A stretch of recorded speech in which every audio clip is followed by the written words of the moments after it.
भटकते हुए मुसाफिर का ये एक और दिन है और यहाँ मैं हूँ भोजेश्वर में, भोजपुर में।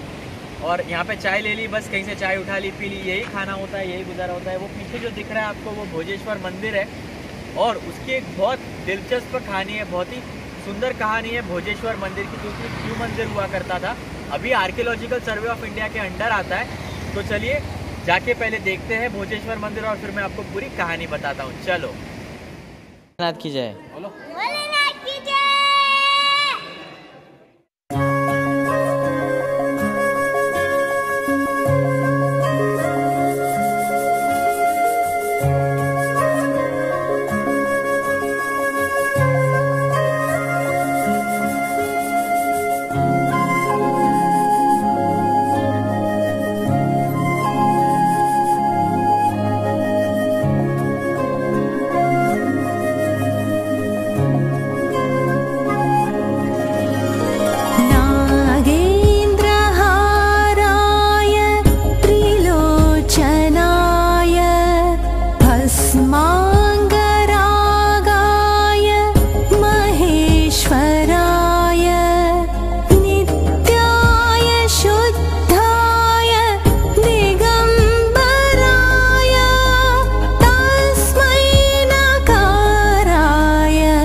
This is the Bhojeshwar temple.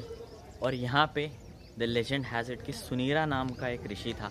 Thousands of years ago he was a yogi and he tried to build such a strong energy body.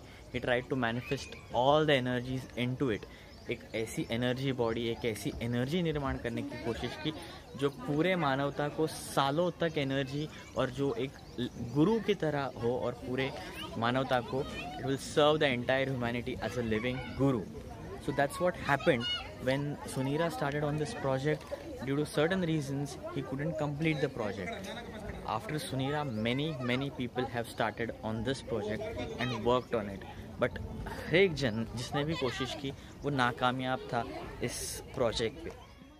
There was a yogi who tried to recreate this project. उन्होंने 7 men और 7 women, 7 औरतों को और 7 आदमियों को train किया and together they worked on this project of recreating this energy body. On the top of it creating a physical body, a lingam, एक शिवलिंग उसके ऊपर स्थापित करने की कोशिश की. एंड वो ये भोजेश्वर मंदिर में चालू था. राजा भोज तभी के जो थे उनका इसको फंडिंग था ऐसे बोलते हैं, और शायद उससे भी अगर पुराना हो तो तभी का जो राजा था उसका इस प्रोजेक्ट को पूरी तरह से सपोर्ट था. And they tried to create this energy body.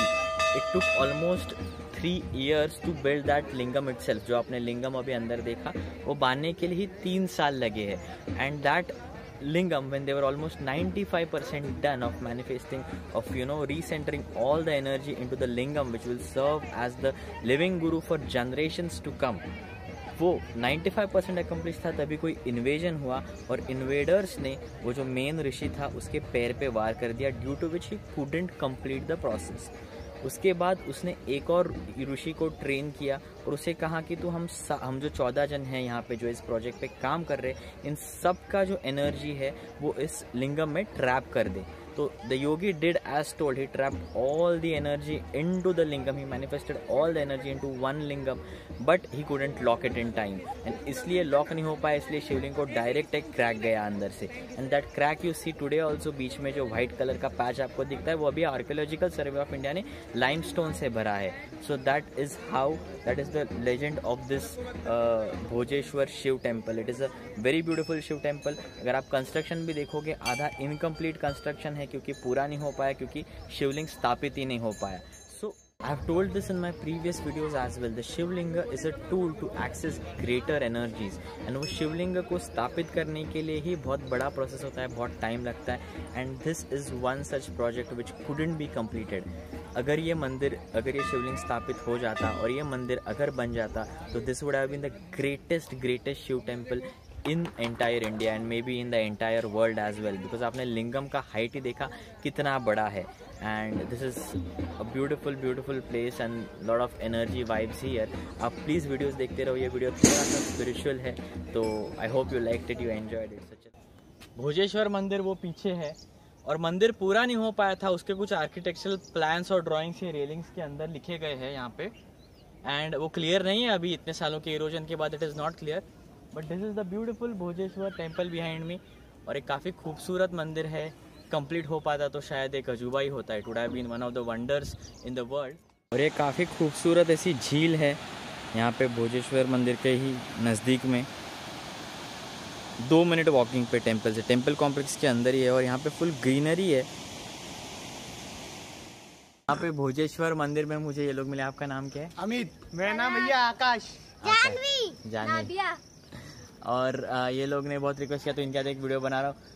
चलो बोलो Har Har Mahadev. Har Har Mahadev. Thank you so much. Thank you so bye. Much. YouTube पे आपका सब्सक्राइब करेंगे हम, आपका चैनल को बहुत लाइक करेंगे. ज़रूर शेयर करना. Thank you. बस यूं ही लोग मिलते जाते हैं और सब्सक्राइबर्स मेरे बढ़ते जाते हैं. और प्लीज़ वीडियोस लाइक करो, शेयर करो, सब्सक्राइब करो. मैं जहाँ भी जाता हूँ ऐसे लोग मुझे मिलते हैं, रिक्वेस्ट करते हैं कि वीडियो वगैरह लिया जाए. बहुत अच्छा लगता है. And this is how it goes. It feels very nice. Please आप भी ज़रा शेयर करो इस वीडियो को यार.